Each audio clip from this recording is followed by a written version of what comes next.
I was in a group one time of drug addicts and alcoholics.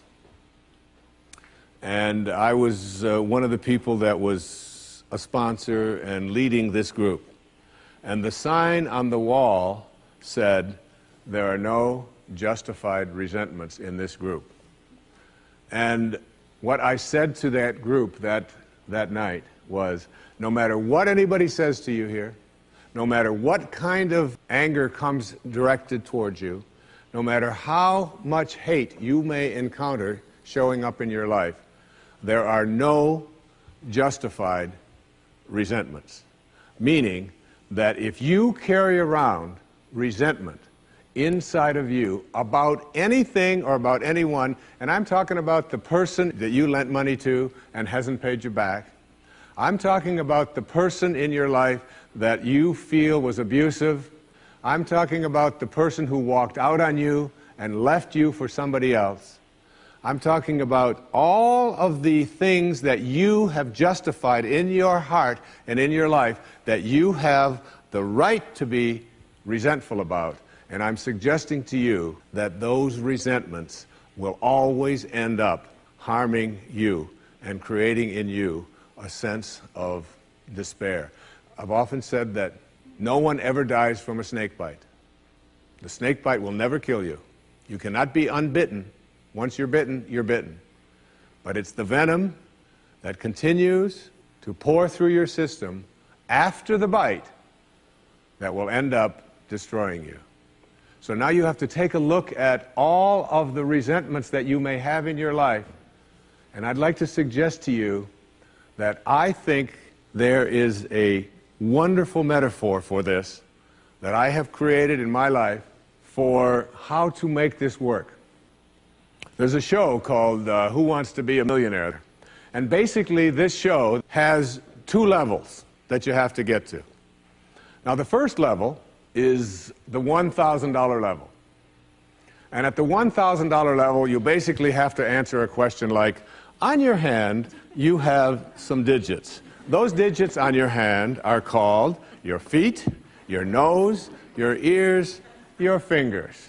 And everybody who ever goes on the show has this horrible dread that they're going to go out on one of those questions, right? So basically, in order to get to the $1,000 level, all you have to do is answer 5 pretty simple questions in order to get to the $1,000 level. Now, the $1,000 level for you in this metaphor means that you will leave with something if you get this. At least get this. This is the $1,000 level. You must send blame out of your life for any conditions of your life. Blame has to go. All right? Now, blame means if you're sitting there with a disease, you say without guilt, it's mine, I take responsibility for it. This means that if you have been through any tough circumstances in your life, this means if you have a minimal amount of financial security in your life, this means if your children don't get along with you, this means that if your neighbors are taking up a petition to get you out of the neighborhood, whatever it might be that's going on in your life, you name it, and everybody has a series of these things that you're willing to say, I am here because of the choices that I have made right now. I'm willing to say that. Even though it's difficult, and we know it's really not your fault. We know really there's a lot of people out there who are really bad, all right? But you're willing to say no blame. That's the first level, all right? That's where you understand no justified resentment. And then on the Who Wants to Be a Millionaire show, there is what is called the $32,000 level. And the $32,000 level is not only an opportunity for you to walk away with a sizable amount of goodies, but it also is the door opener to multi-wealth. But you got to get to this in order to have an opportunity to move into these transcendent levels, all right? Millionaire spiritual status, all right? You got to get through these next 5 questions. And this $32,000 question, or level rather, comes to this. It came to me from a quotation that I used in the writing of A Spiritual Solution to Every Problem. I read a book that was written a couple of thousand years ago by Patanjali, the Yoga Sutras, the aphorisms of Patanjali. And one of those sutras, one of those aphorisms, observations that this brilliant man made almost 2,000 years ago was this. He said, if you become steadfast in your abstentions of thoughts of harm directed towards others, all living creatures will cease to feel enmity in your presence. Now this translates to blame, pretty basic, no more blame. I'm just not going to assign responsibility to other people for where I am, because now I have an opportunity to get rid of it. If I think someone else caused it, then I've got to wait for somebody else to change in order for me to get rid of it, and you might wait forever for that. But if I take responsibility for it, I can do something, including move on, which might be the most important thing to do. All right? But at the higher level, when there are no justified resentments, what you are doing is you are at a place where you are sending love in response to hate. You are literally saying, no matter what comes my way, I am going to be steadfast in my abstention of thoughts of harm directed toward others.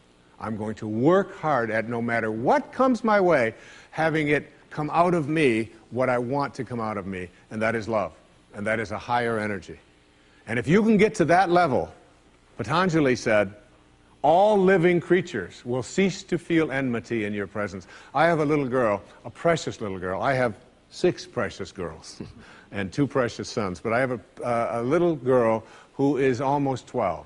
And she loves animals like no one I've ever met in my life. I mean, her whole life revolves around animals. And when we walk in the woods, butterflies avoid me, fly away from people around, and they come and they land right on her arm, and it happens all the time. All living creatures, she couldn't have a thought of harm directed towards any living creature, and Patanjali said to us, all living creatures will cease to feel fear or enmity or anger in the presence of those who can send love in response to hate. That's what I mean when I say there are no justified resentments. What I'd like to do, I'd like to share a little story here with you. It's a very tender story. It was sent to me by someone who sends me beautiful things in the mail. And I call it the Teddy story. And I'd like to read this to you, if I can do it without tearing up. And this story illustrates this as well as anything I've ever seen. There's a story many years ago of an elementary school teacher. Her name was Mrs. Thompson. As she stood in front of her 5th grade class on the very first day of school, she told the children a lie. Like most teachers, she looked at her students and said that she loved them all the same. But that was impossible, because there in the front row, slumped in his seat, was a little boy named Teddy Stoddard. Mrs. Thompson had watched Teddy the year before and noticed that he didn't play well with the other children, that his clothes were messy, and that he constantly needed a bath. Teddy could be unpleasant. It got to the point where Mrs. Thompson would actually take delight in marking his papers with a broad red pen and making bold X's and then putting a big F at the top of his papers. At the school where Mrs. Thompson taught, she was required to review each child's past records, and she put Teddy's off until last. However, when she reviewed his file, she was in for a surprise. Teddy's 1st grade teacher wrote, "Teddy is a bright child with a ready laugh. He does his work neatly, and he has good manners. He's a joy to be around." His 2nd grade teacher wrote, "Teddy's an excellent student, well liked by his classmates, but he's troubled because his mother has a terminal illness, and life at home must be a struggle." His 3rd grade teacher wrote, "His mother's death has been hard on him. He tries to do his best, but his father doesn't show much interest, and his home life will soon affect him if steps aren't taken." Teddy's 4th grade teacher wrote, "Teddy's withdrawn and doesn't show up much interest in school. He doesn't have many friends, and sometimes he even sleeps in class. By now, Mrs. Thompson realized the problem, and she was ashamed of herself. She felt even worse when her students brought her Christmas presents wrapped in beautiful ribbons and bright paper, except for Teddy's. His present was clumsily wrapped in heavy brown paper that he got from the grocery bag. Mrs. Thompson took pains to open it in the middle of the other presents. Some of the children started to laugh when she found a rhinestone bracelet with some of the stones missing and a bottle that was 1/4 full of perfume. But she stifled her children's laughter when she exclaimed how pretty the bracelet was, putting it on and dabbing some of the perfume on her wrist. Teddy Stoddard stayed after school that day just long enough to say, "Mrs. Thompson, today you smell just like my mom used to." After the children left, she cried for at least an hour. On the very day, she quit teaching reading, writing, and arithmetic, and instead, she began to teach children. Mrs. Thompson paid particular attention to Teddy. As she worked with him and his mind seemed to come alive, the more she encouraged him, the faster he responded. By the end of the year, Teddy had become one of the smartest children in the class, and despite her lie, became one of her teacher's pets. A year later, she found a note under the door from Teddy telling her that she was still the best teacher he ever had in his whole life. 6 years went by before she got another note from Teddy. He then wrote that he had finished high school 3rd in his class, and she was still the best teacher he ever had in his whole life. 4 years after that, she got another letter saying that while things had been tough at times, he stayed in school and stuck with it, and would soon graduate from college with the highest of honors.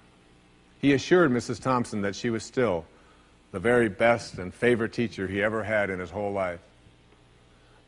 Then 4 more years passed, and yet another letter came. This time he explained that after he got his bachelor's degree, he decided to go a little further. The letter explained that she was still the best and favorite teacher he ever had, but now his name was a little longer. The letter was signed Theodore F. Stoddard, M.D. But the story doesn't end there. You see, there was yet another letter that spring. Teddy said he'd met this girl and was going to be married. He explained that his father had died a couple of years ago, and he was wondering if Mrs. Thompson might agree to sit in the place at the wedding that was usually reserved for the mother of the groom. Of course, Mrs. Thompson did, and guess what? She wore that bracelet, the one with the several rhinestones missing. And she made sure she was wearing the perfume that Teddy remembered his mother wearing on their last Christmas together.